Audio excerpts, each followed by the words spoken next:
Assalamualaikum warahmatullahi wabarakatuh. Perkenalkan, nama saya Bagus Wijanarko.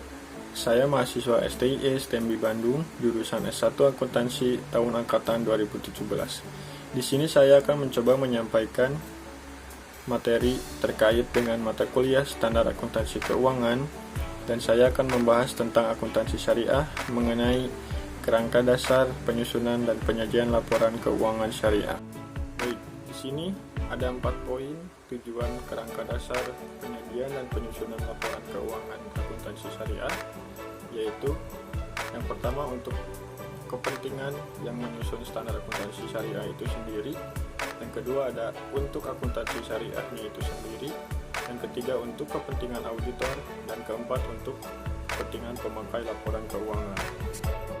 Berikut adalah stakeholder, para pemangku kepentingan laporan keuangan syariah.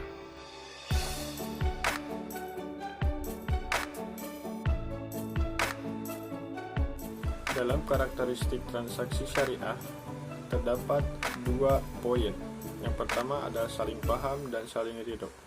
Selama objeknya halal dan baik, transaksi hanya dilakukan berdasarkan prinsip tersebut. Berikut ada asas transaksi syariah. Yang pertama ada persaudaraan, ada keadilan, kemaslahatan, keseimbangan, dan universalisme. Yang selanjutnya ada tujuan laporan keuangan syariah.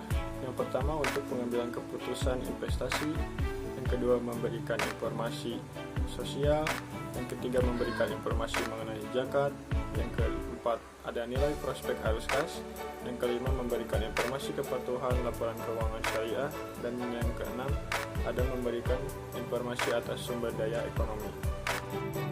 Baik, kita masuk ke dalam definisi laporan keuangan syariah menurut SAK Syariah. Menurut SAK Syariah, dalam kerangka dasar penyusunan dan penyajian laporan keuangan syariah atau KDPP-LKS yang dikeluarkan oleh Ikatan Akuntan Indonesia atau IAI, tujuan laporan syariah ini adalah menyediakan informasi yang menyangkut posisi keuangan, kinerja, serta perubahan posisi keuangan suatu entitas syariah yang dapat bermanfaat bagi sejumlah besar pengguna dalam pengambilan keputusan ekonomi. Kemudian ada contoh laporan neraca menurut penyusunan SAK Syariah. Kemudian ada contoh laporan sumber dan penggunaan dana kebajikan.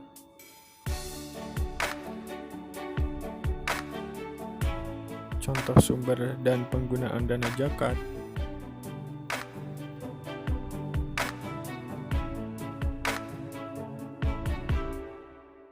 Dan contoh laporan laba rugi.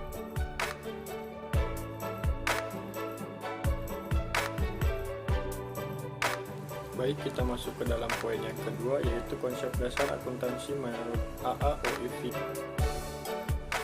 Tujuan konsep dasar ini menurut AAOIV atau Accounting and Auditing Organization for Islamic Financial Institution terbagi menjadi 5 poin. Poin yang pertama yaitu dapat digunakan sebagai panduan bagi Dewan Standar untuk menghasilkan standar yang konsisten. Yang kedua yaitu tujuan akan membantu bank dan lembaga untuk keuangan syariah. Poin yang ketiga yaitu tujuan untuk membantu memandu manajemen dalam membuat pertimbangan. Yang keempat yaitu tujuan jika digunakan dengan baik akan meningkatkan kepercayaan pengguna serta meningkatkan pemahaman informasi akuntansi.